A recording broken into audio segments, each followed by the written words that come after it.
You know, yesterday, I think I can say this now, I didn't want to create a tense atmosphere at the meeting.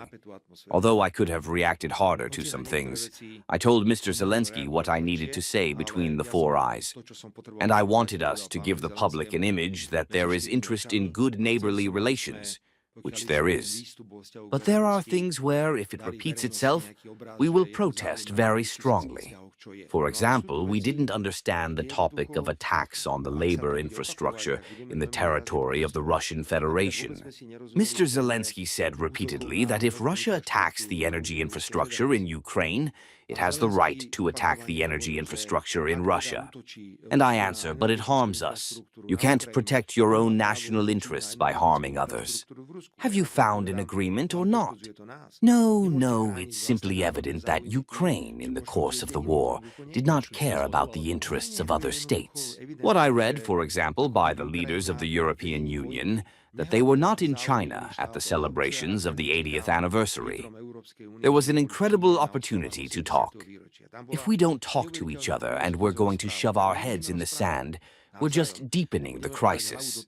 And in fact, Europe has kind of isolated itself. Do you know what's the most annoying thing?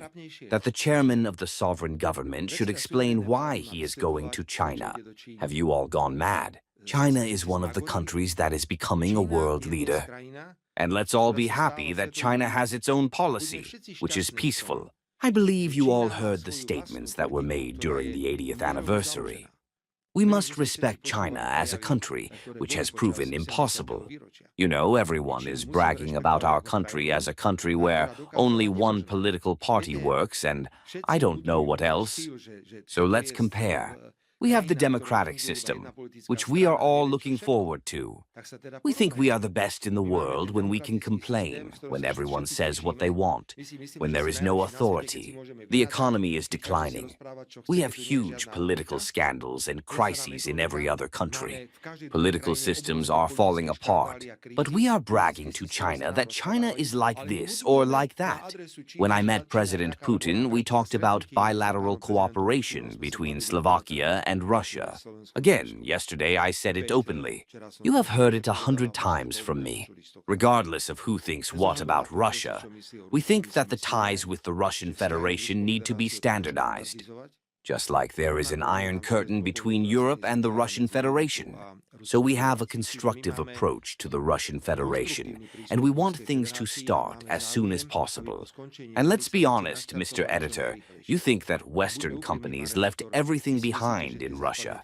It is not true at all. They shout at home, send moral appeals, and their companies are still in Russia.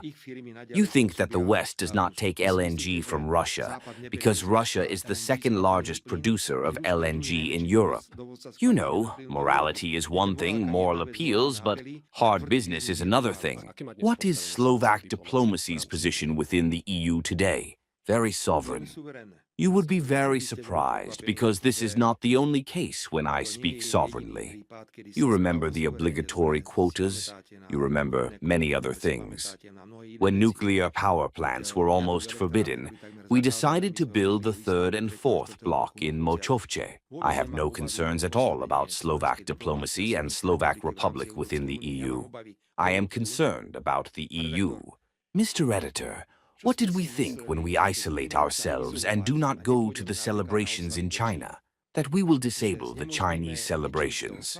What will actually happen? Chinese representatives were prepared to meet with all important European leaders if they came there and the army could move.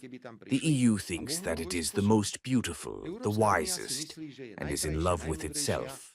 We are full of conflicts, scandals, but it is not a scandal that the former Commissioner for Justice, Mr. Reinders, is now suspected of laundering dirty money.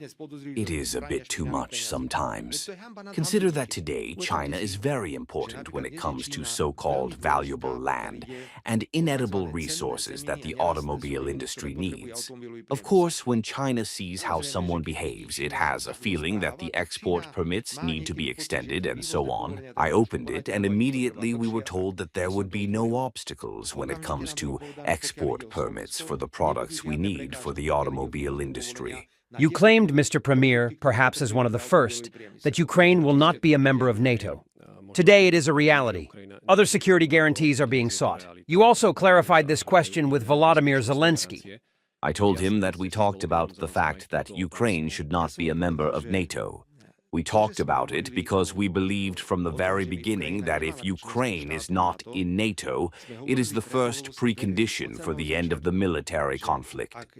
If we continue to play with the theme that Ukraine will be in NATO, the conflict will never end, because this is one of the reasons for NATO's expansion, and the fact that Russia was literally deceived by NATO's expansion in the past.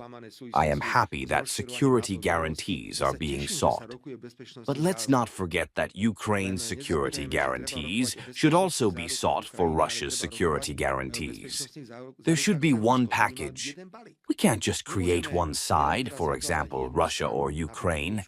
It must go hand in hand with how the world will look when the war ends. And we believe that the war will end very quickly, although at the moment it does not look like that at all. Security guarantees, Mr. Editor. Yesterday I got this question from President Zelensky. I answered very clearly. The Slovak Republic will not place any soldiers on the territory of Ukraine.